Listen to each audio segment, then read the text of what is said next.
Hallo en welkom terug by Remoer, die podcast vir vars vrae in jou moedertaal.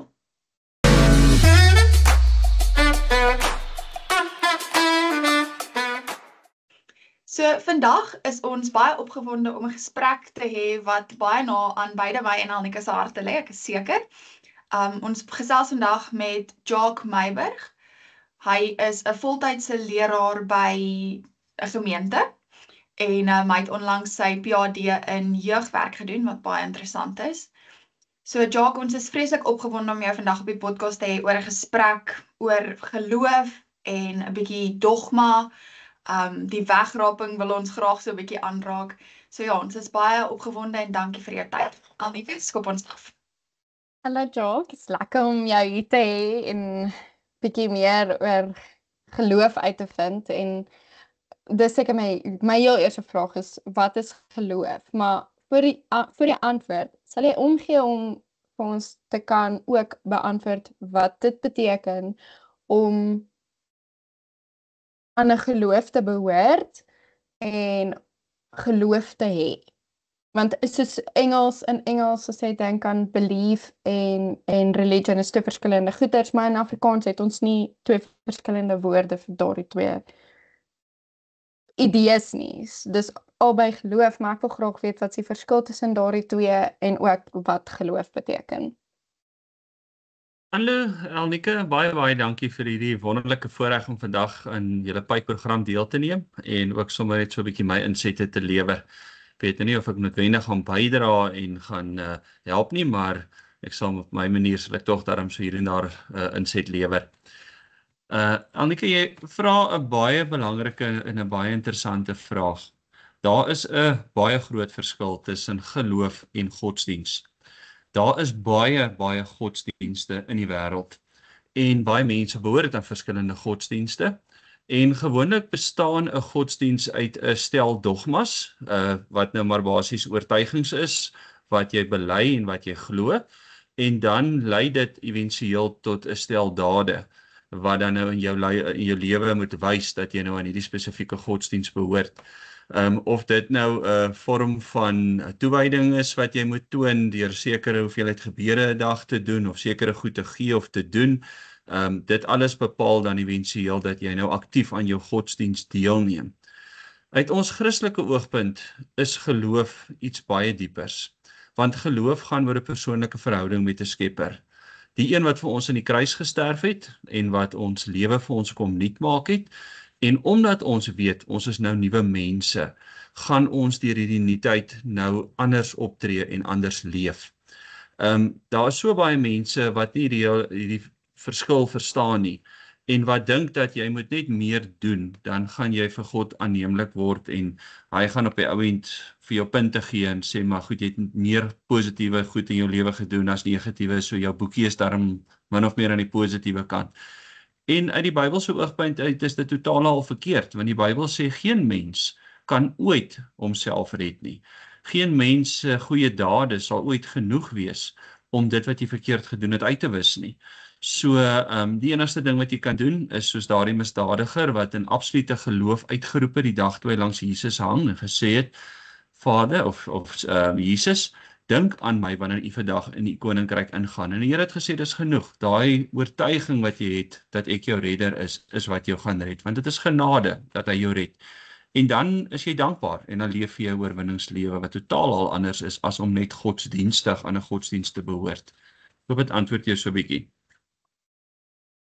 Definitief, ek dink, terwyl ek en Alnika 'n bietjie geconceptualize het oor die onderwerp ook, het ons gepraat juis oor hierdie geloof, wat in Afrikaans eintlik maar net geloof is, maar ek besef ook, okay, daar is tegnies 'n term godsdiens vir religion, maar nog steeds in baie van ons, ofwel ten minste in die manier hoe ek groot geword het, en ek is seker baie van my peers, wat in elk geval na hierdie program luister, is dat ons al geloof net consider as jou religion, en dit is my baie interessant. Ek het groot geword met die boekdefinisie dat geloof 'n vaste vertroue is in die dinge wat ons nie kan sien nie, maar wat ons weet waar is. En dis my interessant. So, die rede hoekom dit my interessant is dit voel vir my amper of daar 'n bietjie van onsigbaarheid moet betrokke wees vir dit om juis nie dogmaties half net religion following te wees nie. en dat daar juist half 'n tipe van 'n ingeboude deel in religion is waar daar 'n bietjie onsigbare is. Want as jy regtig eintlik alles kan sien, het jy eintlik daai tipe bietjie van 'n geloof wat daai vaste vertroue is op dinge wat jy nie kan sien nie. So ek wonder met geloof en ek wil graag aanraak aan hierdie topik van vrees. Is daar plek vir vrees in geloof? Of is vrees iets wat nie ingebou is in die konsep nie? Ek moet ook vir wie ook al luister na hierdie, verskoon asseblief as dit 'n bietjie langer vat vir ons om hierdie episode te artikuleer. Soos ek aan die begin ook gesê, dis regtig 'n onderwerp wat wel meeste van ons, maar spesifiek voel ek my lewe van baie jongs af groot rol ingespeel het. Hoe ook al die journey toe nou maar geloop het met 'n mens. So dit vat partykeer 'n bietjie langer om dit te artikuleer. Maar dink jy vrees het 'n rol in geloof of is geloof veronderstel om te wees? Moet jy glo in wat ook al dit is wat jy glo, of in God of in jou religion? Glo in dit omdat jy bang is vir iets wat gaan gebeur of uit liefde, as ek dit nou maar so kan sê, for lack of better words?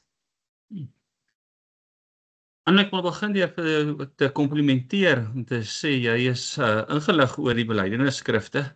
Iemand het jou in die verlede baie mooi geonderrig. Ja, en inderdaad is dit wat Jacques, ek wil net vir jou sê, ek het nie eers belydenis van geloof afgelê nie. So. Ja, dit is een van die dinge wat ons in ons belydenisskrifte kry, is dat die belydenisskrifte vir ons sê geloof is daardie vaste vertroue in iets en iemand wat ons nie noodwendig kan sien nie. Mens kan dalk vir God in jou lewe beleef, weet dat hy in jou lewe betrokke is, maar jy kan hom nie vanmiddag vir ete nooi en hom sê hy gaan nou by 'n tafel by jou kom sit en dan sien jy hom hier voor jou nie. En daardie misterie is eintlik so wonderlik. Want as ons God totaal en al kan verstaan, heeltemal kan verklaar, elke moontlike ding wat hy doen in ons lewe kan uitlê, dan is hy nie meer God nie. Dan is hy soos enige wetenskaplike eksperiment wat jy na die tyd, as jy klaar is, die antwoord gee en sê, dit is wat ek bevind het. En God is soveel groter, die gans andere word daar in die teologie van gepraat, omdat hy net totaal al groter en anders is as wat ons onsself ooit kan voorstel. Jou vraag rondom vrees, ek dink 'n mens moet vrees deel tussen 'n positiewe vrees en 'n negatiewe vrees. As ek bang is vir iets of vir iemand, is dit 'n negatiewe vrees. Wanneer ek respek en agting het, en uit daardie manier iemand respekteer en gehoorsaam is aan 'n persoon, dan is dit 'n positiewe vrees. En ek dink dit is altyd noodsaaklik in godsdienst dat ons vir God daardie heilige ontsag het en dat ons sal besef God is nie ons speelmaatjie nie. Alhoewel God tog ons broer en suster genoem word, Jesus ons broer en suster genoem word in die Bybel. So ons het 'n nabye verhouding met God, ons het vrye toegang na hom toe deur sy seun se kruisdood. Daar is 'n wonderlike persoonlike diep verhouding. Maar daar is altyd tog 'n skeiding tussen ons en God. Daar's baie godsdienste wat baie maak van vrees, wat mense bang maak vir God, en dan hoop dat mense reg sal optree, die regte dinge sal doen, 'n vrees vir die hel, 'n vrees vir straf, 'n klomp vrese wat ingebou word as jy verkeerd optree of nie genoeg doen nie. En as 'n mens na die Bybel kyk, dan sien ons dat die Bybel vir ons leer dat God 'n God van liefde is. God wil hê dat ons hom uit liefde moet gehoorsaam en vrees. Nie bang wees nie, maar uit liefde gehoorsaam en respek hê vir hom. Dis iets totaal al anders as om te sê ek het ongelooflike vrees en ek so bang gaan gevang word wanneer as ek in diep moeilikheid. Want dit moet nooit wees wat God van ons vra, dat ons op daardie manier negatief bang moet wees vir hom en bang is dat ons uitgevang word nie. God weet in elk geval alles. Wat ek sê, wat ek doen, wat in my gedagtes aangaan, hy weet van alles. So kan niks van wegsteek nie. En daarom hoef ek hom nie te vrees nie, maar ek kan in respek na hom toe gaan, en in agting na hom toe gaan, en uit liefde kan ek hom navolg, wat heeltemal 'n ander verhouding is.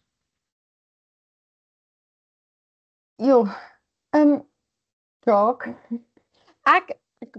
maybe moet ek net hierdie sê, ek is nie, Aanloek en die Bybel baie beter as wat ek doen. Aanloek gaan gereeld kerk toe en ek doen nie.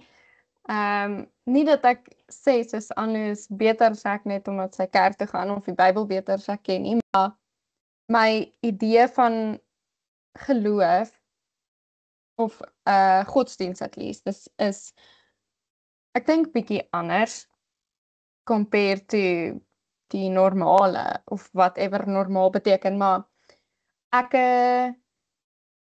glo daar's 'n God en ek glo dat die waardes van die Bybel, dit kom nie net, ek glo dat dit kom nie net van die Bybel af nie, maar die waardes van die Bybel is 'n baie goeie riglyn om jou lewe te leef.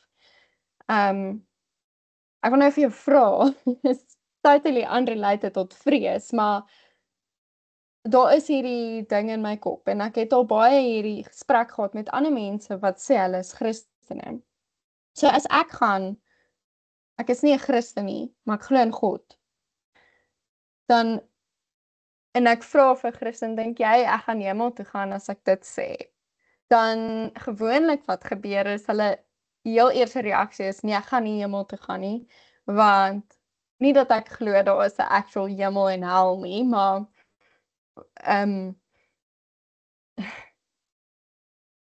dis moeilik om hierdie te sê, want hoe sê mens dit sonder om te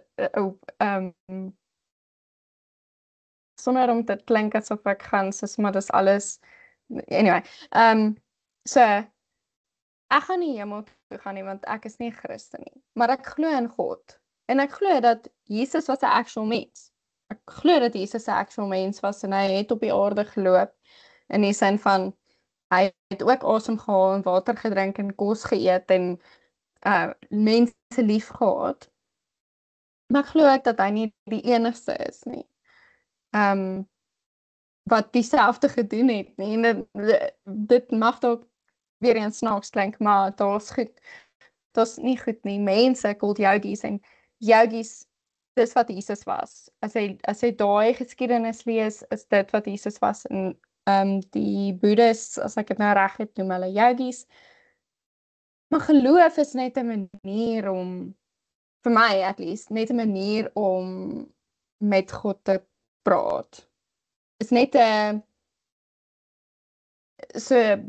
mediteer en bid is vir my baie similar, want dis nie asof jy dit hardop te hoef te sê as jy mediteer of bid nie, jy kan dit in jou kop doen. Vir my is dit wat bid is 'n vorm van meditering. My vraag eintlik is, nou ek nou daai hele lang storie vertel het, is wat is jou siening oor die? Want ek dink nie dit is regverdig vir iemand om te sê wat 'n Christen is, iemand anders gaan hel toe, want hulle is nie 'n Christen nie, hulle is 'n Boeddhist of 'n Hindu of 'n Muslim of wat ook al daar buite is. Ek dink nie dis regverdig nie. En ek het nou die dag 'n movie gekyk oor jy sal seker weet van dit, maar die movie se naam is The Mission. En dit gaan oor 'n baie jong man wat gaan om 'n eiland te probeer kry om Christen te word, naby Indië somewhere. The Mission. Baie cool, dit was 'n baie cool movie gewees, maar die man is dood, want hulle het hom gesien as hierdie outsider en hulle gaan, dis iemand wat hulle livelihood bedreig. Ek dink nie dit was regverdig van sy kant af om te gaan, hulle gaan hel toe, net omdat hulle nie Christene is nie. I don't know. Annika, is 'n diep vraag wat jy vra. En op die ou end kan ek sekerlik ook nou net uit my eie agtergrond uit maar vir jou antwoord. As ek oor hierdie vraag dink, dan is daar nou twee kante van die saak. Die een kant is, ek moet gaan kyk na wat Jesus ons geleer het en wat ons in die Bybel leer, want ek het self vir Jesus as my persoonlike saligmaker aanvaar, so ek glo wat hy vir my sê is die riglyn waarvolgens ek dan ook werk. En ook in die kerk waarin ek dien, is dit die beginsels waarvolgens ek dan ook bedien en vir mense probeer bystaan en ondersteun. En dan word ek sterk gelei met 'n Bybelvers soos Johannes 14 vers 6, wat vir ons sê, ek is die weg, die waarheid en die lewe, en niemand kom na die Vader toe behalwe deur my nie.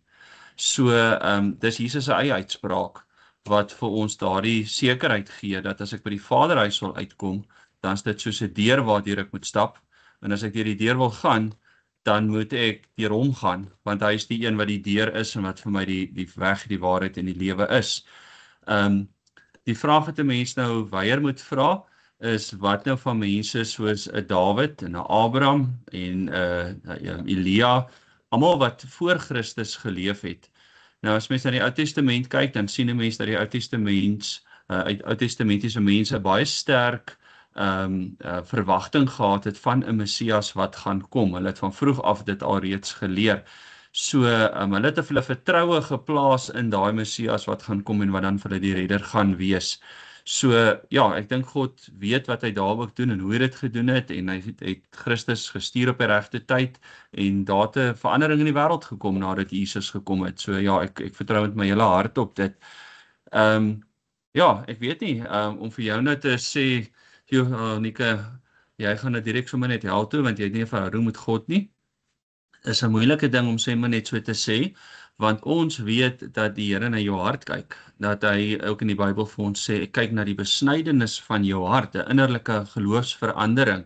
So dit sal vir my wonderlik wees as jy die uitspraak sou kon maak en sê, ek is 'n kind van die Here en ek ken hom en ek leef volgens sy beginsels, as om te sê, ek het maar net so 'n breë siening van geloof en ek probeer net so goeie waardes van almal en alles kry en ek probeer maar so half in daai rigting leef. En omdat ek vir Jesus lief is en omdat ek ook op so 'n manier glo in God, is dit maar wat ek promoveer en wat ek probeer oordra. Nou, ek wil dit vergelyk met iemand wat in 'n verhouding met iemand staan. As jy nou 'n boyfriend het en jy vertel vir die hele wêreld, hierdie ou is nou aan my sy, maar ek gaan so af en toe saam met ander ouens uit om te fliek, en ek gaan, as ek nou Saterdag deur 'n ou genooi word vir braai, dan gaan ek nou maar sommer saam met hom ook nou so 'n bietjie, my boyfriend is okay daarmee, ek het daarom net so 7 of 8 ander wat ek ook happy hou, dan gaan hy nie baie gelukkig wees nie, en gou-gou vir jou sê, jong, jy moet nou half maar 'n keuse maak, is dit nou ek of is dit nou nie ek nie? En ek dink 'n mens moet dit so vergelyk ook met Jesus wat sê, hier is ek is die antwoord vir jou, ek is die weg, die waarheid en die lewe. En dan sê ek, jong, dit klink goed, maar ek wil daarom so 'n klein bietjie by die boeddhiste inval, en die hindoes het ook lekker goed, en die moslems doen ook nie te sleg goed nie. So ek wil so ietsie van alles kombineer, en dan hoop ek is okay vir jou, dat jy my nog steeds sal aanvaar as 'n girlfriend vir jou. Dan dink ek is 'n mens besig om jou brood daarin baie wyd brood, botter en konfyt en kaas en alles te smeer aan alle kante, wat nie noodwendig, dink ek, is die manier hoe God wil hê ons moet maak nie. So, Okay. dit is 'n baie goeie vergelyking, dink ek. Ek dink, kom ek vra net eers hierdie, is dogma anders as dogmatiese geloof? Of is dogmatiese geloof net bloot die result van, of soos die practicing of dogma? Dogma is iets wat in teologie ontwikkel. So 'n persoon sal 'n stukkie lees in die Bybel, en dan sal hy 'n siening of 'n mening daaroor hê, en ander mense sal met hom argumenteer, en dan hulle 'n ander siening, en nou na lang debattering oor die sake, sal hulle dan éventueel by 'n vergelyk kom en sê, maar ons het hierdie oortuiging, ons het nou mekaar oortuig, en hierdie gaan nou ons dogma word, en ons gaan nou volgens hierdie dogma gaan ons nou ook ons geloof bely. Sê nou maar byvoorbeeld soos om te sê, ek glo dat Jesus uit die maagd Maria uitgebore is, dat hy onder Pontius Pilatus gelei het en dat hy gesterf het. Dis alles uitsprake wat ek maak om te sê, dit is waarop ek my geloof bou. Dis my dogmatiese oortuiging en ek bou op hierdie dogma. Maar dan moet jy nou hierdie dogma prakties maak. Jy moet nou jou geloof aanpas volgens dit wat jy glo. En dan ongelukkig is daar nou mense, en ek wil die woord dogmatiese leefstyl of wat wil ek nou na wettisisme toe swaai, wat absoluut wetties raak. Jy moet soveel keer op 'n dag bid, jy moet soveel tiendes gee, jy moet soveel keer in 'n jaar met die kerk toe gaan, want dit is wat my wette van my vereis. Dan raak jy baie op die dogma ingestel. en nie noodwendig op 'n verhouding met Jesus, waar die Here vir jou sê, wees lief vir my, en volg my, en doen dinge omdat dit vir jou lekker is om dit te doen nie. As 'n mens sommer net byvoorbeeld vat die hele saak van die gee van 'n offergawe, tiende, dankoffer, wat mense dit ook al wil noem. As 'n mens in die Ou Testament vat, was die beginsel gee 10%. Van vroeg af was dit gesê dat as daar oes is, dan moet daar 'n tiende na die altaar toe gebring word. Maar die Haggai is baie sterk daaroor, julle gee nie meer julle tiendes nie. Dan skryf mens na die Nuwe Testament toe, en dan sien mens 'n weduwee wat haar laaste sente gee, wat 100% gee, en 'n ander man wat daar staan en 'n paar rand ingooi en vir almal wil wys hoe baie het hy gegee. En dan sê die Here, in verhouding het hy amper niks gegee nie, en die vrou het alles gegee. Dan gaan die Here verder om te sê, God het 'n blymoedige gewer lief. Iemand wat met oortuiging gee, wat met liefde gee, wat die saak graag wil ondersteun, uit daai gesindheid uitgee. Dan gaan dit nie oor 'n wet nie, dan gaan dit nie oor 'n dogma wat jy toepas en 'n spesifieke oortuiging nie, of die oortuiging motiveer jou, maar die liefde wat jy vir die Here het en die verhouding waarin jy met hom staan, laat jou anders dink oor mense wat barmhartigheid uit jou hand uit barmhartigheid moet beleef. Dan doen jy dit net anders. Dan sê jy nie gedryf deur dogma of wettisisme nie, maar deur 'n verhouding wat jy met die Here het. Yes. Okay, cool. Dis my interessant, want ek is nie heeltemal seker gewees oor die verskil tussen dogma klink nie vir my negatief in die sin van dat daar is sekere underpinnings, daar is sekere goed waarop mense geloof gebaseer is, of wat ook al jy glo, daar is sekere goed wat dit ophou, standpilare of wat ook al jy dit wil noem. En ek het gesukkel om te konseptualiseer die verskil tussen dit en die negatiewe koneksie waarmee mens baie keer die woorde dogmatiese geloof assosieer, want dit half skep hierdie idee van iemand wat completely unwilling is om enige ander alternatiewe te oorweeg of selfs sy eie idees en sy eie denke te heroorweeg en objektief te probeer beskou. Maar ek wil graag 'n comment maak op jou metafoor oor die meisie wat nou klomp kerels het wat sy gelukkig hou. En dis eintlik half op Alnike se viewpoint van dit af. En dis my lekker dat ons obviously hierdie goed kan soos gesels met 'n derde persoon. So ek sê dit nou glad nie as, en ek weet Alnike gaan dit nie so opvat nie, maar ek sê dit vir wie ook al luister en dink, yes, Andrew is teen Alnike in hierdie episode. Dis glad nie, hierdie is een van daai episodes waar ek en Alnike die voorreg het, waar ons oorkant van mekaar kan sit en kan sê, weet jy wat, kyk, ons het twee verskillende half maniere en uitkyk op die lewe, maar is vir ons lekker om 'n derde party se insette te hê en te vergelyk, soos net bietjie daaroor te gesels. So hierdie is nou glad nie 'n episode van Team Up teen Alnike nie. Maar iets wat ek dink verskriklik waardevol is. So ek dink nie die mens se brein is gebou vir konstante twyfel nie. Ek dink wat sê endless skepticism leads to like paralysis. As jy die heeltyd twyfel en jy die heeltyd hierdie, maar wat van die, maar wat van daai, maar wat van die, dan lei dit op die ou einde van die dag tot net dat niks op eintlik gebeur nie. En ek dink geloof, en nou praat ons oor, as ons nou gaan praat in hierdie episode van geloof, ons het nou klaar gesê, dit is godsdiens. Maar ek dink godsdiens offer direction. En ek dink wanneer iemand ten volle glo in hulle geloof, is daar 'n tipe potensiaal in dit. En die potensiaal is dat daar nie energie half spandeer word op maar wat van die nie, maar dat daar eerder frameworks gevorm word waar volgens mense psychological stability kan hê en actually vorentoe beweeg in die lewe. En dis waar dit vir my inkom oor hoekom geloof waarde dra en hoekom om jou eerder dan te commit tot iets en te sê, weet jy wat, okay, ek verstaan daar is ander dinge, maar ek commit op hierdie. Dit is half amper vir my, dit lei mense meer in 'n rigting, eerder as om net te sê, wat van die. Maar nou wil ek die konsep van dogma inbring by hoekom ek dink geloof 'n belangrike rol het in die samelewing. En dit is dat wanneer ons dink aan iemand wat dogmaties glo, en ek bedoel dit nou nie regtig in 'n negatiewe sin nie, maar jy kan nou maar seker daarvan maak wat jy wil. Ek gaan dalk nou nog self draai met konseptualiseer, maar wanneer ons dink oor iemand wat dogmaties glo, dan dink ons aan iemand wat 'n baie sterk conviction het, maar ons dink ook aan mense wat so sterk conviction het dat hulle bereid is om familie en vriende weg te stoot as gevolg van dit. Dink jy dat daai tipe, kom daar kry ek nou 'n ander idee ook. Sorry, hierdie idees kom nou net op terwyl ek hardop praat. So wat lekker is van hierdie podcast. So, 2 dinge. 1, ek dink die geloof speel 'n baie belangrike sielkundige rol. En as gevolg van daai sielkundige rol, hoe weet ons dit speel 'n sielkundige rol? Ons weet dit speel 'n sielkundige rol want ons kan sien hoe mense ander mense wegstoot as hulle nie dieselfde glo as hulle nie.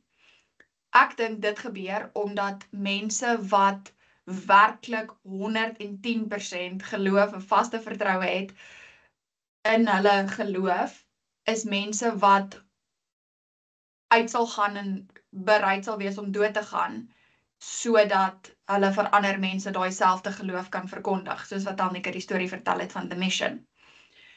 So, werklik daai tipe vertroue in iets, dink ek speel 'n baie belangrike sielkundige, of dit vervul 'n sielkundige rol, en dis half hierdie konsep van 'n God-shaped hole, is daai sielkundige rol wat geloof vir ons vervul. En hierdie sielkundige rol is dan nou om ons vorentoe in die lewe te laat beweeg en beter te laat doen. Maar nou sukkel ek met die konsep en hier's waar die vraag inkom is, stem jy saam, 1, en tweedens, is dit werklik beter vir mense om te glo in hierdie, wat ook al dit is wat hulle glo, in hulle geloof, op so 'n dogmatiese manier, dat dit mense wegstoot? Is dit werklik beter in ander aspekte van mense lewe vir jou om so ten volle te commit, dat jy bereid is om dood te gaan daarvoor? Dit is 'n baie diep vraag wat jy vra. Daar is sendelinge wat vandag nog steeds op die sendingveld, soos by The Mission, hulle lewe aflê vir hulle oortuiging. En daar is ook, veral in die oosterse wêreld, waar daar 'n baie sterk kultuur gekoppel is aan geloof. Jy's nie net 'n Arabier nie, jy's 'n moslim saam met dit dat jy Arabier is, of jy's 'n Jood, en die mense, as jy van jou geloof verander, dan skryf jy eintlik ook sommer jou kultuur af, en dan word jy uitgegooi uit jou samelewing uit, en uit jou beroepslewe uit, en jy het baie groot moeilikheid. So ja, dit is die een kant van die ding. Jy het begin deur te vra die hele gedagte rondom onsekerheid oor twyfel. Nou onsekerheid, twyfel is 'n verskriklike moeilike ding. As iemand byvoorbeeld sien dat hy baie siek is en hy gaan sien 'n dokter, en die dokter sê, ek is nie seker wat jy moet keer nie, ons gaan nou die hele reeks toetse doen, ons gaan nou 'n klomp behandelinge moet doen, en dan gaan ons kyk wat kry ons. Daai onsekerheid, daai twyfel van, is ek ernstig siek, het ek nie miskien dalk iets soos 'n kanker of 'n hartdefek of wat ook al nie, dit vreet mense baie keer meer op, as om nou na 2-3 weke by die dokter te kom en te hoor, maar jy het fase 2 kanker en jy gaan nou chemo en bestraling of wat ook al kry verder. Sodra jy die sekerheid het om te sien, goed, dis wat ek het en dis wat hulle gaan doen aan my, en dis soos hulle my nou van hier af gaan behandel. Dis nie dat jy rustig raak nie, maar jy aanvaar dit meer en jy weet wat kan jy nou verwag gaan verder met jou gebeur. So as 'n mens die hele tyd in jou geloof onseker is, jy weet nie eintlik wat jy glo of jy regtig glo, het jy eintlik 'n verhouding met die Here nie, dan is dit soos hierdie persoon wat onseker is van, is hy nou siek of is hy nou nie siek nie, wat gaan hulle nou vind nie. So aan die een kant, dink ek, 'n mens moet seker wees van wat jy het, en daarvoor is goed soos jou Bybel en soos dogmas wat jy in jou kerk het, is van belang om jou te help, sodat jy kan tot by oortuiging kom te sê, hieraan hou ek vas, en dit is wat vir my sin maak, en dit is waar volgens ek lewe.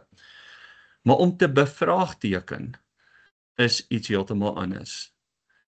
Soms bevraagteken ek, omdat ek oor 'n sekere dogma of oor 'n sekere leerstelling dalk twyfel, dat jy anders voel oor die saak, of omdat ek dalk tot ander insigte gekom het. En bevraagteken is eintlik 'n wonderlike ding, want dit is soos wat ons leer. Geen wetenskaplike gaan vordering maak as hy niks bevraagteken nie. Hy moet die hele tyd met vrae sit en sê, maar sê nou maar net, ons doen dit op so 'n manier. Kom ons sê nou maar net, ons sit dit of dat by hierdie eksperiment. Gaan ons iets anders kry nie. So ontdek mens, so leer mens. So aan die een kant, bevraagteken, gesprekke soos wat julle nou vandag hier het, is 'n wonderlike geleentheid om tot nuwe insigte te kom, om by mekaar te leer, om te groei. Maar twyfel aan die ander kant wat jou sinies maak, wat jou laat begin twyfel of daar 'n God is, of jy regtig met hom wil identifiseer, raak gevaarlik. Want dan begin jy God uit jou lewe uit twyfel, tot by 'n punt waar jy hom amper nie meer nodig het of met hom wil 'n pad stap nie. So ja, so net 'n breë antwoord. Jou vraag rondom is mens bereid om jou lewe vir jou geloof af te lê? Is dit goed dat mense so oortuig is? Die vroegste opgeskrewe bronne wat ons in die Bybel het, die Handelinge, verhale, die evangelies, het die mense baie sterk teenkanting gekry van die samelewing waarin hulle die woord van God gaan oordra, die evangelie gaan oordra het. Paulus is 'n paar keer baie ernstig berispe deur geweld, deur in die tronk te beland, en hy het steeds gesê dit was vir hom die moeite werd om dit wat hy van oortuig is, met 'n wêreld wat dit nou nog nie gehoor het, te gaan deel. Ja, so as 'n mens weer terug na Johannes 14 vers 6 glo dat die Here die weg, die waarheid en die lewe is, dan moet jy ook dit verkondig. Jy kan tog nie sê, jy weet hierdie is die deur en hier moet ons ingaan, en jy sien almal strompel om die gebou rond, en jy sê, ag man, kyk maar of jy 'n oop venster of 'n ding kry. Ek weet die deur is hier, maar ek gaan nie vir julle vertel dis waar die deur is nie. Dan dink ek is ons ongehoorsaam in ons roeping. Ons moet tog die weg, die waarheid en die lewe vir mense, die pad vir hulle aandui. Maar dit gaan ons in konflik bring met mense wat anders voel of ander oortuigings het. Ek het nou my mute button te kry, sorry. Okay, iets wat my bygeval het, jy het gesê dat dis goed om te bevraagteken en te wonder oor sekere dinge, maar dat daar half ek kry van dit dat daar 'n lyn is van waar mens nie regtig twyfel inbring nie. En hierdie is meer 'n comment as wat dit enigiets anders is. Dit is iets waaroor ek baie gedink het al. Ek is nie seker of dit vir my, of dit beter is om werklik iets te bevraagteken tot op die punt waar jy twyfel en dan terug te draai en te sê, maar ten spyte daarvan glo ek hierdie nie. En of dit beter is om te sê, ek wonder nie, ek gaan nie tot op daai punt bevraagteken nie, want ek glo. Dis vir my 'n vreeslike interessante half, ek sal mens nou maar mental exercise noem, ek weet ook nie eintlik nie, maar soos strain of thought, en ek besef mens, daar is dalk nie eers o, die een is beter of die ander een is beter nie, dit word dalk op so 'n individuele basis hanteer, maar dis vir my 'n baie interessante konsep, of dit beter is om te glo in iets, omdat jy tot op daai punt waar die twyfel in was, en dan terug te draai, en of net om glad nie te wonder nie, omdat jy so baie glo. Ja, vreeslik interessant. Dit is 'n geweldige interessante vraag wat jy vra, want die Bybel gee vir ons voorbeelde van albei die twee. Aan die een kant is Jesus self besig om in die sinagoges met mense te redeneer, om vir hulle sy siening te gee, en van hulle te verskil. Fariseërs, skrifgeleerdes het menings gehad, en hy was in argumente met hulle betrokke om hulle te oortuig dat sy siening reg is. Sy disippels is uitgestuur in die wêreld in, om na wêrelddele toe te gaan waar die mense nou nog nie die evangelie gehoor het nie, waar hulle ander geloofsvertuigings gehad het, om hulle te oorreed, om te sê, hierdie is die waarheid. Jesus het aan die kruis gesterf, Jesus het uit die dood uit opgestaan, Jesus gee lewe. Maar dan bring mense hulle kinders na Jesus toe, waar sy disippels saam met hom is, en dan sê sy disippels, man, vat weg die kinders, hulle is lastig, hulle moet nie hier, sy tyd kom mors nie, hy het belangriker dinge om te doen. En dan sê die Here Jesus Christus, hulle is die heel belangrikste in die koninkryk. Hy sê, as jy nie soos 'n kind glo nie, dan het jy ook probleme. So aan die een kant verwag hy van jou 'n kinderlike geloof, dat jy sê, ja Here, ek glo, maar aan die ander kant laat hy ook gesprekke toe, laat hy argumente toe vir mens om te leer en om te groei. Ek dink as 'n mens baie jonk in jou geloof is, en dink nou maar weer in 'n plantjie wat die saadjie word geplant, die saadjie begin groei, die saadjie begin later 'n groot plant raak en begin later vrugte dra, dan kan die groterige storms, winde kan maar kom, maar kan selfs 'n redelike haalstorm kom en hy gaan bly staan. Maar saadjies wat so vir 'n week of 2 in die grond is, wat nou net ontkiem het, wat so sy eerste blaartjie of 2 gemaak het, die eerste groot storm, wind, haal wat kom, slaat alles plat, als van hom net mooi niks oor nie. So 'n mens moet seker maak dat jy in 'n gesprek betrokke raak, waar jy weet wat jou oortuiging is en waar jy glo jy sterk genoeg is om in die gesprek iets van waarde te kry en dan ook te kan groei deur dit. Maar as jy ingaan en self totaal al onseker is en nie weet wat nou in hierdie gesprek verder gaan gebeur nie, dan is jy soos hierdie klein plantjie wat eintlik sommer baie maklik verniel kan word en dan op die eintlik maar heeltemal jou geloof verloor. So ek hoop dit antwoord jou tog so 'n bietjie. Ek weet al Nika te vraag, ek wil net sê, dis hoekom ek dink dit so belangrik is, wat ook al geloof jy tot commit, maak seker jy lees die skrif daaroor, want dit is eintlik die ding wat vir jou sê wat dit is waarin jy eintlik glo. Die woord leer ons self dat my volk gaan ten gronde weens 'n gebrek aan kennis.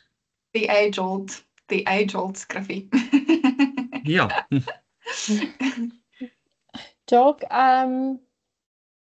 my brein swem bietjie met vrae, so kom ons kyk of ons dit kan kry tot by een vraag. Maar ek is nogal van nature iemand wat baie vrae vra, wat meer wil uitvind, wat altyd wil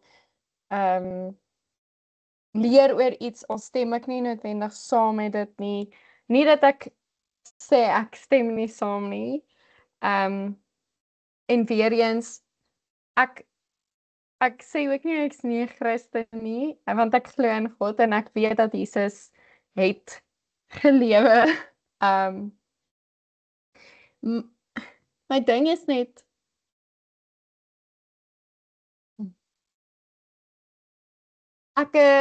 dit is vir my moeilik om te gaan dat daar's net een manier.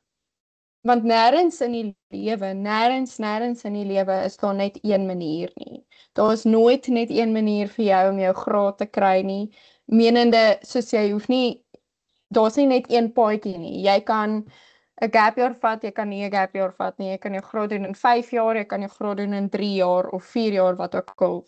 Dit hang nou af wat se graad jy doen. Verstaan, daar's nooit net een manier nie. En dit is hoekom ek by hierdie idee gekom het dat ander gelowe, of hulle nou weet van Christendom of nie, dis nie noodwendig verkeerd nie. Ek like nie die idee van reg en verkeerd nie, want wie is jy om vir my te sê ek is reg of verkeerd in wat ek doen?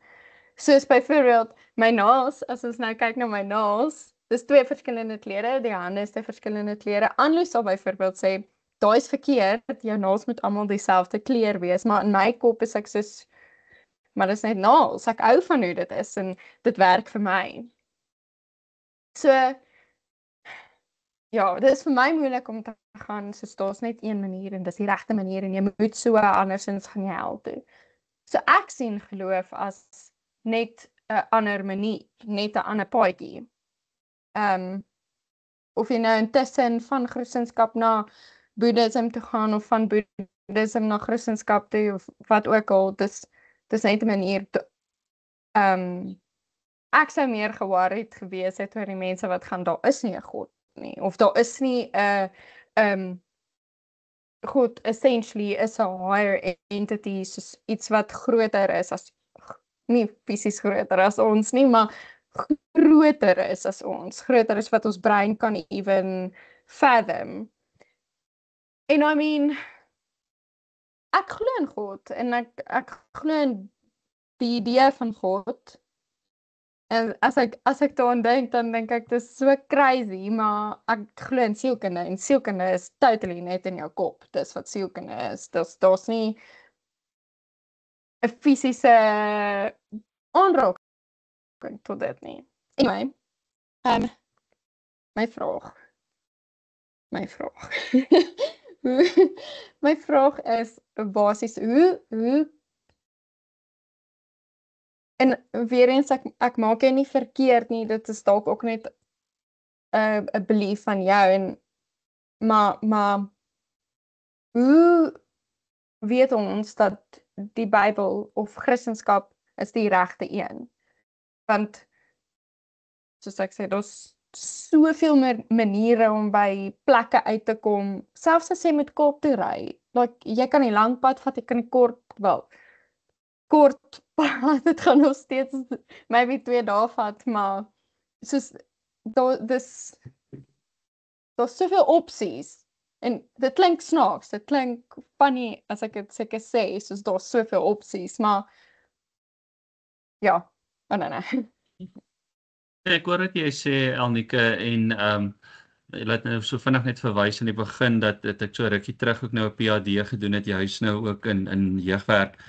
En dit was een van die sterkpunte wat ook in die hele studie uitgekom het, is dat ons in 'n tyd leef waar ons nuwe jeug van vandag, millennials, Gen Z en al hierdie groepe wat ons nou vandag het, glad nie meer hou daarvan om voorgeskryf te word en om spesifieke waardes dat dit op hulle afgeforceer word. Daar's net een manier van doen, een waarheid nie. En dit is hoekom ek dink kerke ook op die oomblik swaar trek en baie min jong mense het, omdat jong mense juis nie van daardie gedagte hou nie en sê julle is hypocriet en julle pak op sekere mense en daar's 'n klomp dinge wat maar gesê word en gedoen word nie. Ek wil nou terugkom na jou voorbeeld wat jy gebruik van om te studeer en op die ou end is daar nou verskillende metodes hoe jy eventueel nou by jou resultaat kan uitkom. Jy het nou matriek geskryf en jy besluit, maar ek wil graag 'n prokureur word en daarvoor het ek 'n LLB nodig. En reg soos jy sê, jy kan 'n jaar of 2 eers 'n bietjie Europa toe gaan en dan kan jy nog daarna 'n bietjie au pair en dan kan jy by afstandsonderrig 'n vak of 2 studeer. En dan kan jy eers 'n rukkie opskop en dan gaan werk en dan weer probeer en 10 jaar, 15 jaar later as jy daar en die ander persoon gaan direk in 'n formele studies in. Hy gaan sit, hy gaan studeer 3-4 jaar later het hy al sy vakke deur. Hulle sê goed, daar's jou graad en jy's 'n prokureur. Die enigste probleem is nie een van die 2 metodes gaan die persoon 'n prokureur raak as hy nie al sy krediete en sy vakke deurgekom het nie. Al het jy ook 20 jaar gevat om eventueel jou LLB te kry, maar hulle gaan vir jou sê daar sekere vakke en sekere dinge wat jy moet slaag. Anderster gaan jy nie jou kwalifikasie kry nie. Jy kan soveel jare vat soos wat jy wil. Dieselfde met jou voorbeeld van om sê net maar van Johannesburg af na Kaapstad toe te reis. Jy kan Durban toe ry, jy kan daar kan jy boot vat, jy kan omry en dan op die hawe afklim daar, of jy kan vlieg of jy kan met 'n trein ry of jy kan met 'n voertuig ry, verskillende roetes. Maar jy moet by Kaapstad uitkom éventueel. As jy nie in Kaapstad eindig nie, dan is jou reis nog nie klaar nie. En ek dink dit is iets van godsdiens. Daar's baie godsdiensroetes wat 'n ou op kan jouself bevind. Daar is baie maniere van godsdiensbeoefening. Maar ek glo met my hele hart dat die Here Jesus Christus sê die einddoel is dat jy by die kruis van hom uitkom, dat jy jou sondes voor hom bely, dat hy jou vrymaak en dat hy jou dan daar laat opstaan as 'n nuwe verloste mens, dat jy weet my sondes is vergewe. Baie van die ander godsdienste gaan oor menslike gedrag. Jy moet goed wees, jy moet baie goeie goed doen, jy moet sekere reëls gehoorsaam en hopelik goed genoeg doen, maar in die Christelike geloof gaan dit oor sekerheid. Ons weet dat Jesus se genade, dit wat hy vir ons die kruis gedoen het, ons kom verlos het. En omdat ek daardie oortuiging en sekerheid het, kan ek dan as 'n oorwinnaar in die wêreld gaan leef.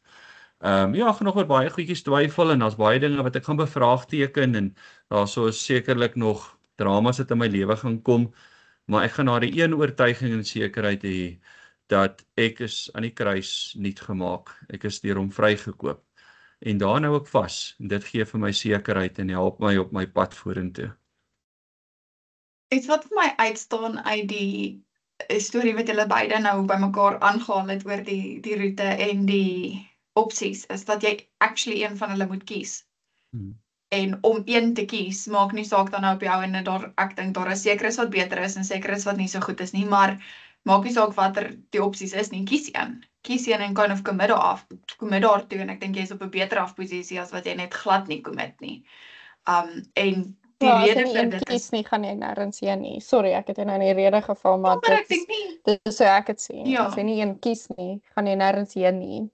En ja, ja, ek ek dink soos, ek dink die eindlyn,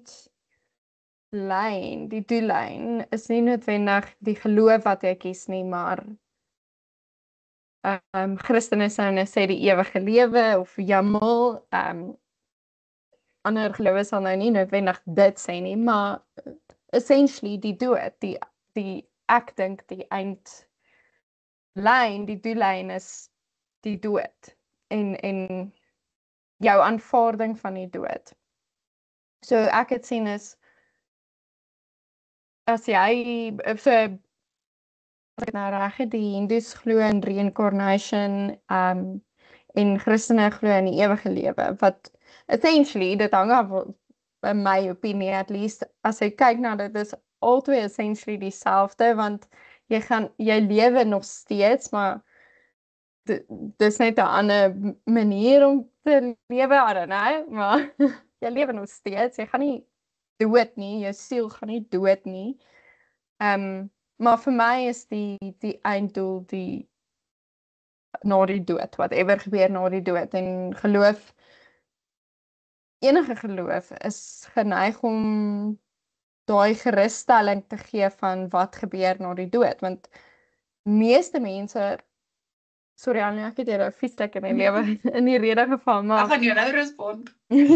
meeste mense het 'n vrees vir die dood, want niemand van ons wat lewe tans op die aarde weet wat gebeur na die dood nie. Ons kan sê, okay, ons gaan hemel toe, of ons kom weer terug as 'n whatever, 'n hond. I don't know, ek weet nie hoe daai storie werk nie, maar dis wat geloof doen. So in filosofie is daar hierdie idee wat hulle sê, daar's verskeie maniere om vir ewig te kan lewe, om soos die dood half te vermy. En een van die maniere is geloof. 'n ander manier is om byvoorbeeld 'n legend te word, soos Shakespeare byvoorbeeld, hy het 'n baie bekende mens geword, ons hou aan praat van hom, en dit is hoe hy aanhou leef. En die ander manier is om nou moet ek mooi onthou.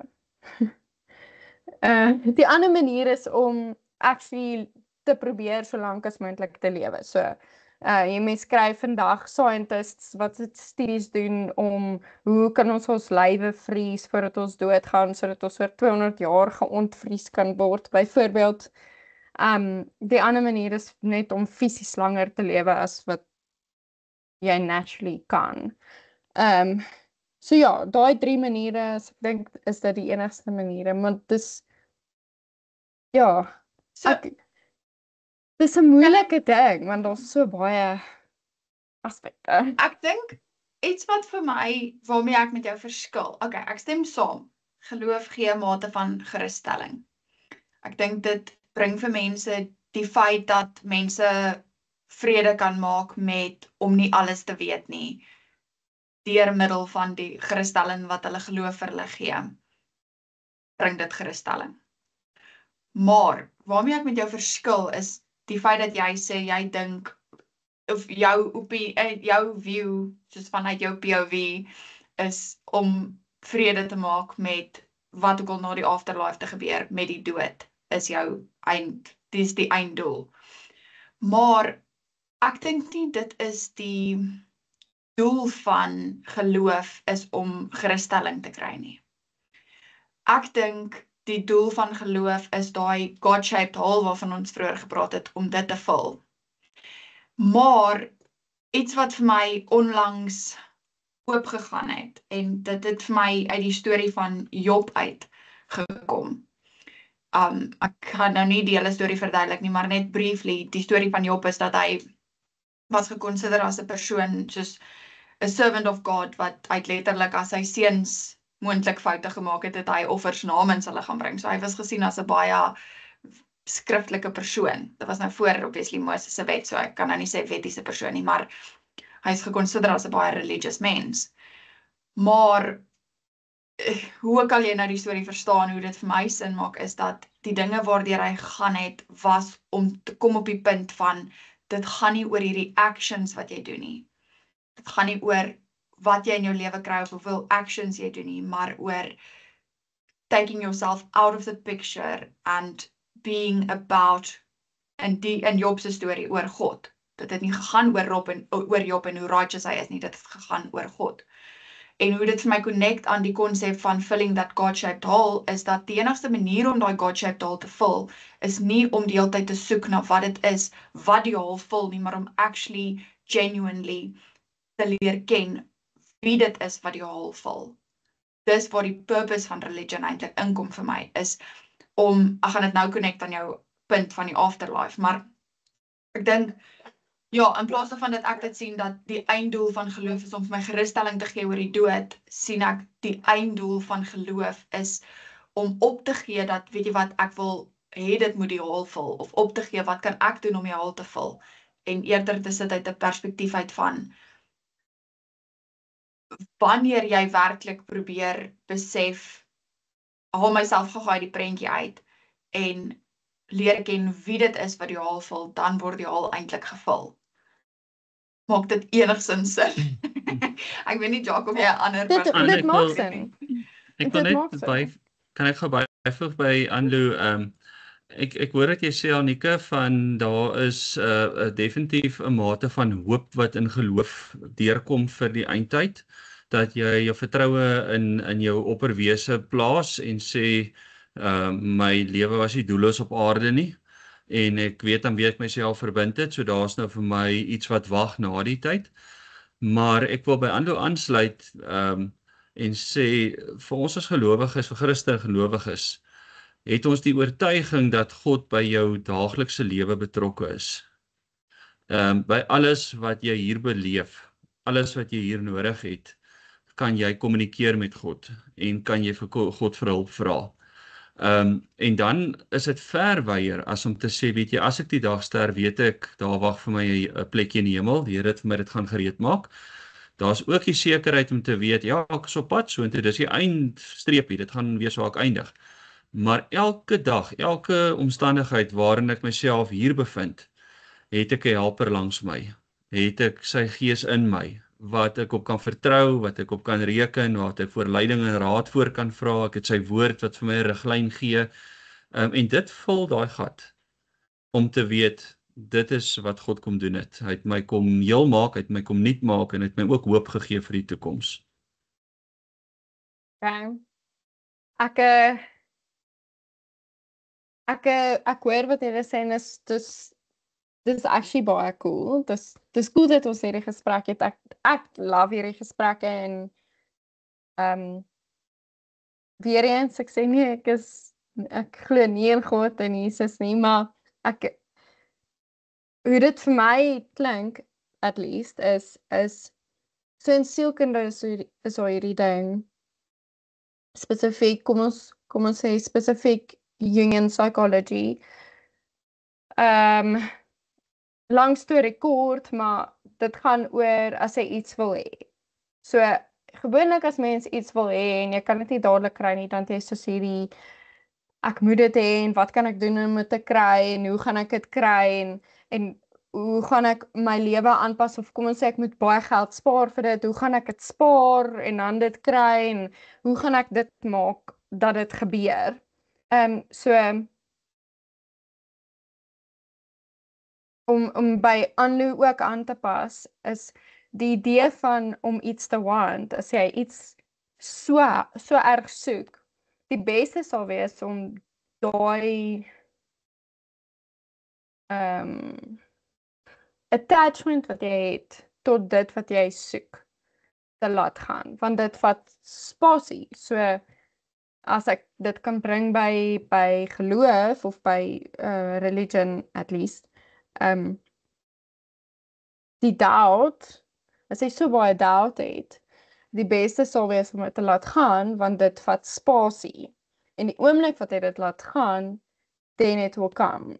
Dit beteken nie dat jy soos ontslae raak en is glad nie meer daar nie en jy het niks meer vra nie en jy aanvaar net goed soos wat dit is, wat ook nie reg is nie. Ek dink nie dis reg nie. Dit beteken ook nie jy moet ophou met whatever jy doen. Ek het 'n vraag. Okay. Ophou met whatever jy doen nie, maar dit maak net spasie vir whatever wat moet kom om te kom. Ek weet nie of dit sin maak nie. Ek weet nie of ek nou enigstens sin maak nie. Ja. Myself hier unmute. Dis in plaas daarvan om te wonder oor heeltyd, hoe vul ek die haal? As jy dit uit jou kop uitmaak, dan sal jy spasie vir die ding om die haal te vul. Ja. Exactly, Ja. 100%. Ja, Sorry, dis jou actually vraag wat waar opgekom het? Well, ja, my vraag. Okay, so. Sorry. Ek glo dat soos mens, jy kan nie net bid vir iets en dan gaan dit gebeur nie. Jy moet actually ook werk dat dit gebeur. Soos ek kan nie bid dat ek 'n miljoen rand gaan wen in die lotto as ek nie eens lotto speel nie. Verstaan. So, ek het ook al baie hierdie gesprek met mense gehad oor hulle wat glo al wat hulle hoef te doen is net bid. Al wat hulle hoef te doen is net bid, dan gaan alles reg wees. En in my kop gaan ek net soos nee. Jy kan nie verwag dat as jy 'n toets gaan skryf en jy bid en dis al wat jy doen, dat jy die toets gaan deurkom nie. Jy moet nog steeds leer vir daai toets. Jy moet nog steeds die moeite doen en die werk insit om dit te kry. So my vraag is, soos, waar kom daai vandaan? Waar kom daai belief vandaan dat al wat mense hoef te doen is bid? En 2, wat is jou siening oor dit, Jacques? Soos, is daar method to my madness? Maak dit sin dat ek sê soos, jy kan nie net bid nie, jy moet actually ook doen, of is ek mal? Of is geloof die vaste vertroue in die dinge wat jy nie sien nie, maar wat jy weet gaan gebeur? Nee, yes, Anu, come on. Kom ons Dit wees pas realisties. presies in dan. Nee, dit pas presies in. Want Ja, maar we have to be realistic about this. Ons kan nie net airy-fairy nie. Soos, ek gaan sorry. wat sê Jacques daarop? Ons weet in die Bybel uit, sê die Bybel vir ons, die gebed van 'n gelowige het 'n kragtige uitwerking. En in die Bybelse tyd het mense baie keer vir mense hande opgelê en hulle het gebid vir wonders en daar het ook baie wonders gebeur. En in ons eie tyd is dit nog steeds 'n realiteit. Daar's nog steeds mense wat vandag getuig en sê dat hulle vir genesing gebid het, dat hulle vir uitkoms gebid het, dat hulle in baie moeilike situasies hulle self, sê maar langs 'n pad waar 'n motor gebreek het, hulle self bevind het en desperaat geroep het en net die volgende oomblik dan kom iemand aan en help hulle. So, dit is praktiese dinge waar hulle in gebed geglo het. Die gelowige gebed het 'n kragtige uitwerking gehad en daar het 'n uitkoms gekom. Maar ek moet met jou saamstem, Annika, dat ek kan nie besig wees met my eksamen en dan vir 3 weke lank elke dag net sit te bid en dan elke dag gaan eksamen skryf en dan baie verras wees dat ek my eksamens alles gedryf het nie. Ons moet bid asof alles van God afhang. Jy moet ons hele hart glo dat dit van hom afhang, maar dan moet ons ook ons deel doen. Asof alles van ons afhang, moet ons ook ons kant bring. Daar's 'n wisselwerking dat 'n mens wat jy kan doen, moet doen en dit waaraan jy niks kan doen, jy moet jy aan God in gebed oorgee en hom vertrou dat hy ook dit kan laat gebeur. En dit is waaraan Lou sê, is om daai vaste vertroue te hê in daai wese, groter mag wat dinge kan doen wat ons nie kan doen nie. En dit met jou hele hart te glo dat dit gaan gebeur, want die Here is kragtig en magtig en kan dit doen. Ek dink die manier hoe daai twee konsepte relate ook aan iemand anders op dieselfde tipe baie nitpicking brein as ek en Anneke het, is daai twee konsepte kan albei terselfdertyd waar wees, want mense wat, en dis hoekom ek dink die woord ook sê, gebed het 'n kragtige uitwerking is, omdat soos ek dit ook sien, soos Anneke, is gebed 'n vorm van meditasie. En mense wat meditate op iets en werklik sit en dink, wat kan ek beter maak in my lewe, het 'n clearer thought pattern en is clear of mind en gaan probably beter op hulle toetse doen ook. So, maar ja, daai geloofdeel kom definitief daarin. Ek wil baie graag, Anneke, ek weet nie, wil jy nog kom en op? Ek wil baie graag, ons het nou baie gepraat oor simbole en half hierdie, soos die tekens wat daar vir ons is, dat daar sekere dinge gebeur. As dit dan nou wel is of jou beter op jou toets doen. Ek wil praat oor die simboliese betekenis agter iets soos die wegraping. Ons het nou onlangs daai hele sit, ek weet nie of jy het sekerlik gehoor van ek het sy naam vergeet. Dani Botha, dankie. Van die wegraping. En dit ek sal nou maar oop en eerlik hieroor erken dat dit vreeslik, soos dis nie 'n konsep, dis 'n konsep waarmee ek baie streng groot geword het en dit het 'n baie negatiewe konnotasie by my gelos as 'n kind en ek dink ek het 'n mate van daai anxiousness oorgedra in my adulthood. So die wegraping het vir my 'n particular soos interest in my mind, 'n little spot daar wat dit net vaslou soos 'n bosluis aan. Maar ek wonder die vrees wat daar baie keer geskep word by mense rondom die wegraping. Dink jy dit is iets wat nodig is sodat mense beter lewe? Of hoekom het daar hierdie tipe negative thoughts oor dit gevorm by mense? Ek dink die groot ding is, ons sal net 'n bietjie moet terugstap en net sê waarvanaf kom die hele gedagte van 'n wegraping vandaan. Die wegraping is nie iets wat in die Bybelse tyd, toe die Bybel geskryf is, Jesus op aarde was, 'n realiteit was nie. Dit het later eers ontwikkel. As ek nou byvoorbeeld net dink in die eerste 500 jaar, 1000 jaar van die kerk se geskiedenis, was dit nooit iets wat op papier gekom het. Iemand wat gesê het, maar daar gaan nou 'n wegraping wees, 'n klomp mense gaan weggeruk word en dan gaan nou 'n klomp ander gaan nou weer agterbly op aarde en hulle moet maar alleen aan sukkel tot die finale oordeel nou voltrek word nie. As 'n mens na die geskiedenis kyk, dan sien 'n mens so rondom die 1830s, is daar die eerste keer regtig so 'n gedagte gewees van daar gaan 'n wegraping wees. Ons gaan net almal hier rond beweeg en die volgende oomblik dan sien jy net kleertjies op die grond val en dan is daar 'n klomp mense net weg en vliegtuig aan die lug uitval. Ek dink byvoorbeeld aan 'n boekreeks in die naam van The Left Behind, is een van die reekse wat sterk geskryf is in die 1990s wat rondom daai gedagte nou maar ja, wat met die gedagte opgeneem het. En ek dink die rede hoekom dit gebeur is omdat mense wil sekerheid hê. En mense leef in vrees dat ons wêreld is bietjie besig om te verniel en agteruit te gaan. So dit is eintlik 'n lekkerte om te dink ek gaan nou bevry word en weggevat word hier en dan die wat nou erg gestraf moet word, hulle moet nou maar agterbly want hulle wou mos nie hulle hart vir die Here gee nie, so hulle sal nou maar moet wag tot die finale oordeel plaasvind. Maar dis glad nie 'n Bybelse beginsel dat daar so iets sou wees nie. As 'n mens byvoorbeeld net kyk na Matteus in hoofstuk 24 vers 36, dan is dit die Here wat sê niemand weet wanneer die wederkoms gaan plaasvind nie. Nie eens ek nie. God, net hy alleen, sal daaroor besluit en sal sê wanneer dit gebeur.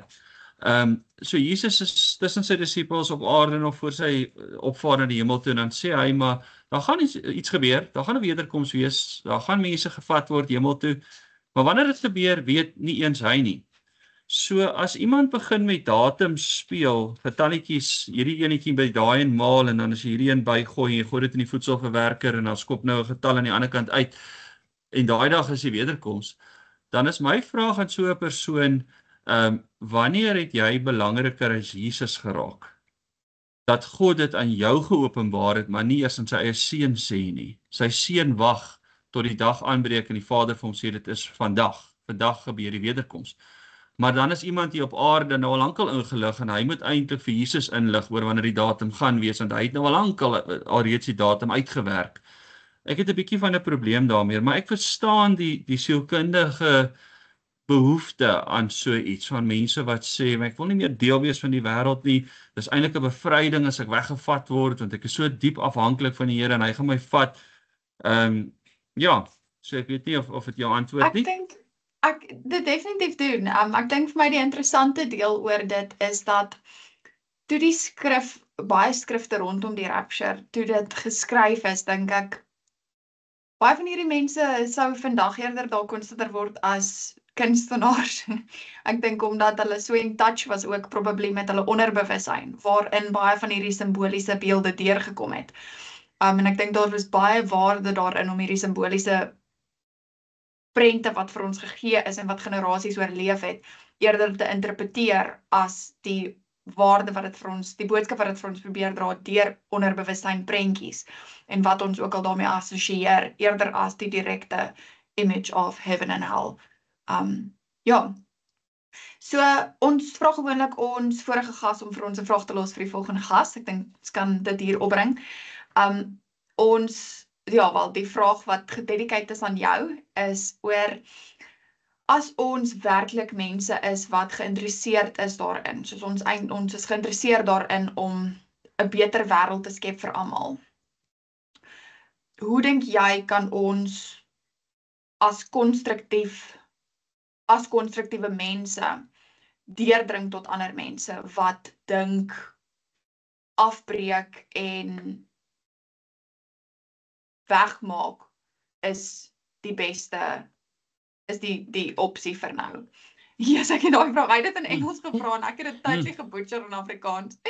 Ek kan dit in Engels vir jou kom, ek lees dit ook, ek kan hierdie uit-edit op 'n latere stadium ook, maar if we are humans interested in building a better world for everyone, what can we do as constructive humans to get through to those people who are bent on destroying what has already been built?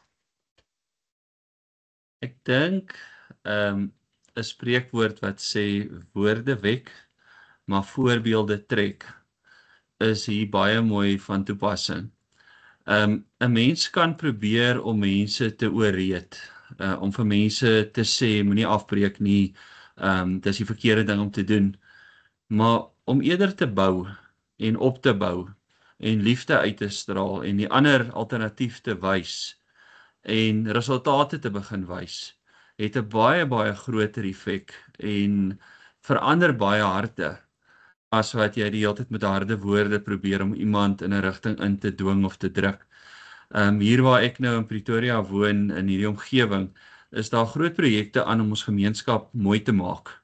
Mense wat begin het deur te sê, weet jy, as my sypaadjie net netjies lyk, dan gaan my buurman dalk miskien na dit kyk en bietjie skaam raak en dan gaan hy sy paadjie ook begin regmaak. En toe dit begin gebeur het, toe begin mense rommel optel en iemand kom en sê, weet jy, as ek nou vir julle 20 liter verf skenk, kan ons nie die lamppale oorverf nie. Kan ons nie net hierdie slaggat wat hier op die hoek is sommer self regmaak nie. En so het 'n hele projek ontwikkel dat hierdie hele area is besig om 'n gesigsverandering te kry. En mense kom leer nou hier en sê, hoe het julle dit reg gekry? Eenvoudige klein goedjies, het almal net gesê het, as elke ou sy klein dingetjie doen, dan op die ou end maak dit 'n reuse groot verskil. En ek dink dit is die groot ding, is ons kan lesings aanbied en vir mense sê, weet jy, dit kos baie geld as jy goed breek en dan moet jy dit weer regmaak. Maar begin nie goed regmaak, begin dit net wys dat dit werk en dat jy nie so is nie. En dan dink ek sal daai voorbeelde baie meer mense inspireer om dit ook te doen en ook 'n verskil te maak. Ek dink dit is 'n baie mooi antwoord en ek stem saam met jou. En dit connect eintlik vir my mooi aan ons onderwerp vandag in die sin dat ek dink as jy wel op 'n punt staan waar jy moet besluit wat se geloof dit is wat jy wil navolg, kyk vir 'n geloof wat hierdie tipe dinge aanmoedig. 'n Geloof wat opbou en uit liefde act en mense aanmoedig om werklik te mature in hulle emotions en hulle beliefs en hulle menswees, sodat hulle ook kan bydra tot die samelewing. Baie dankie, Jo. Dit was great. Ek het gedink dit was great geweest om jou hier te hê. Ek hoop ons sien jou weer en jy is bereid om weer saam met ons gesprek te hê.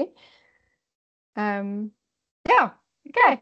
Sien daai wat jy hoor, subscribe en maak remoer.